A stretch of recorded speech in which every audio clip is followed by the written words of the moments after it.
Stop. Before you scroll, imagine a starving little girl, shaking in the snow, walking up to a millionaire and whispering, "I promise I'll pay when I grow up, I just need milk for my baby brother."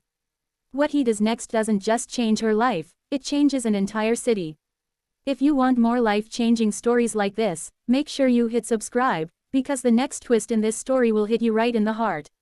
On the coldest night of the year in the fragile edges of a forgotten American neighborhood, where boarded-up houses leaned like tired elders and streetlights flickered like dying candles, a poor black girl named Kiana, just 11 years old, walked barefoot through icy slush carrying her baby brother wrapped in a thin blanket that smelled of smoke and cold air, her hands trembling not only from frostbite but from the crushing weight of responsibility no child should ever bear. And as she passed shuttered shops and people who pretended not to see her, she rehearsed the impossible question she was about to ask. The same question her mother once told her never to ask anyone, but hunger had stripped her pride down to bone, and when she finally reached the massive glass doors of Harrington Enterprises headquarters, the tallest, brightest building in the entire city owned by billionaire Daniel Harrington, a man known for ruthless acquisitions and colder public statements, she hesitated because she knew she didn't belong in a place like this, not with her frizzy hair matted by rain, not with her coat that wasn't really a coat but an old curtain pinned together, and certainly not with her baby brother crying weakly in her arms, but she didn't turn back,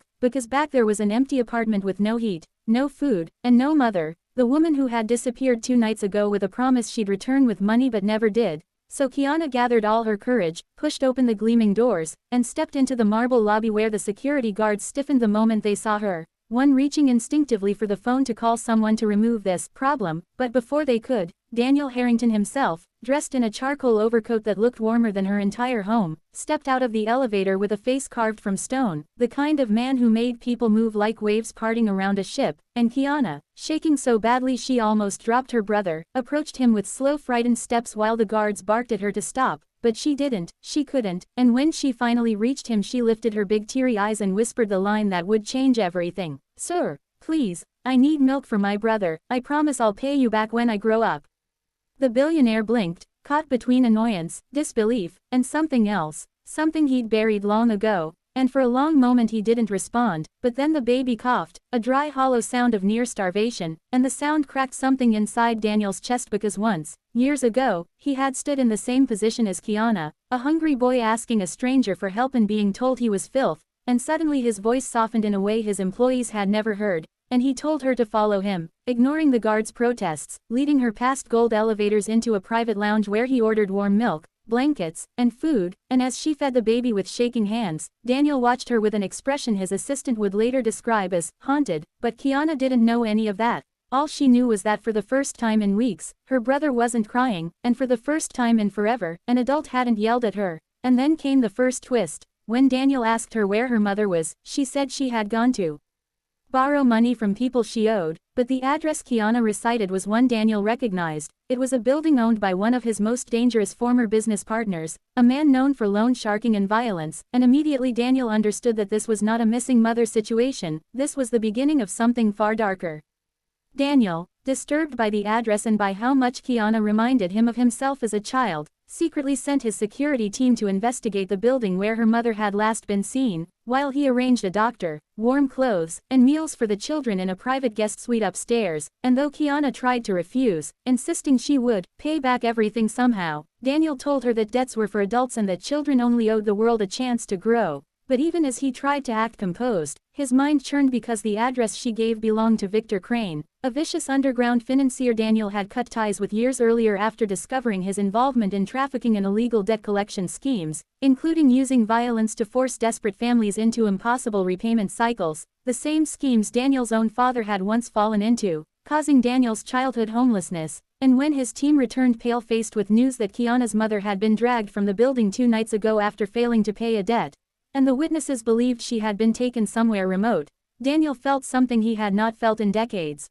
Rage mixed with guilt because his early partnership with Victor had indirectly helped Crane build his empire, even if Daniel had broken away later, and now an innocent family was suffering from monsters he had once unknowingly empowered. Meanwhile Kiana, unaware of all this, sat on the bed whispering stories to her brother about how someday she would grow up and buy a big house so they'd never be cold again, and Daniel watched from the doorway, struck by how a child with nothing still carried hope brighter than the chandeliers above her. But the deeper twist came hours later when Daniel discovered documents showing that Kiana's mother had worked, secretly and illegally, for one of his subsidiaries outsourcing cleaning contracts through a third-party contractor, meaning the billionaire himself had indirectly benefited from her labor without ever knowing her name, and this realization hit him like a truck. He wasn't just helping a poor girl, he might be responsible for her suffering, and that night, Daniel made a decision that would change the entire course of his life and the city's power structure. He would not only rescue the girl's mother but dismantle Victor Crane's operation entirely, even if it meant exposing his own past, destroying business alliances, and risking everything he had built over 40 years. But that path would be far from simple, because the next day, when Daniel took Kiana to identify potential leads, Crane's men intercepted them, causing a tense confrontation in the parking garage where Kiana hid behind Daniel as the men warned him to stay out of debts that aren't yours, and Daniel, normally calm and calculating, showed a ferocity that shocked even the men, threatening him when he vowed he would burn their entire empire to the ground if anything happened to the girl's mother.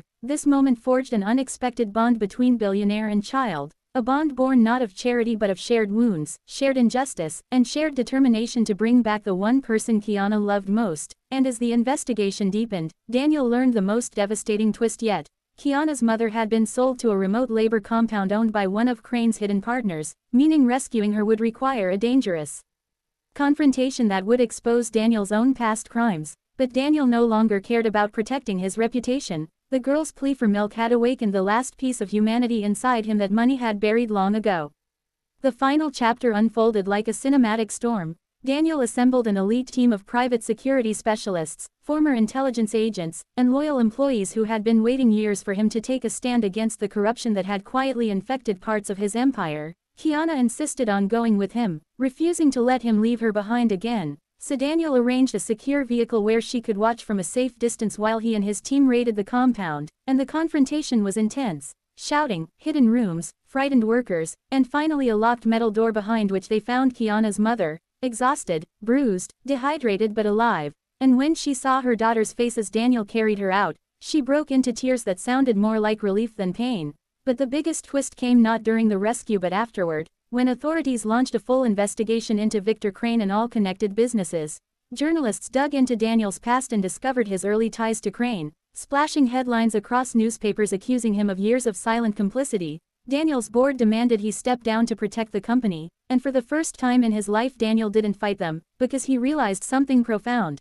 Helping Kiana had shown him how empty his wealth had become. So in a stunning move that shocked the entire nation, Daniel voluntarily resigned, sold a massive portion of his assets, and used the proceeds to create the Harrington Family Recovery Foundation, designed to rescue families trapped in predatory debt cycles and to provide housing, food, and legal support for children like Kiana. Then came the emotional ending. Daniel legally became Kiana's guardian at her mother's request, because although she regained her freedom, her health was too fragile to care for 2 children alone, and she wept with gratitude when Daniel promised he would treat Kiana and her brother not as charity cases but as family. Years later, at the opening ceremony of the foundation's first community shelter, young adult Kiana walked on stage in a stunning gown, delivering a nationally televised speech where she told the world how a frightened little girl once asked a billionaire for milk and ended up changing his entire life. The crowd erupted into applause, but the moment that mattered most was when she turned to Daniel, squeezed his hand, and whispered the words she had promised years ago. "I told you I'd pay you back when I grew up."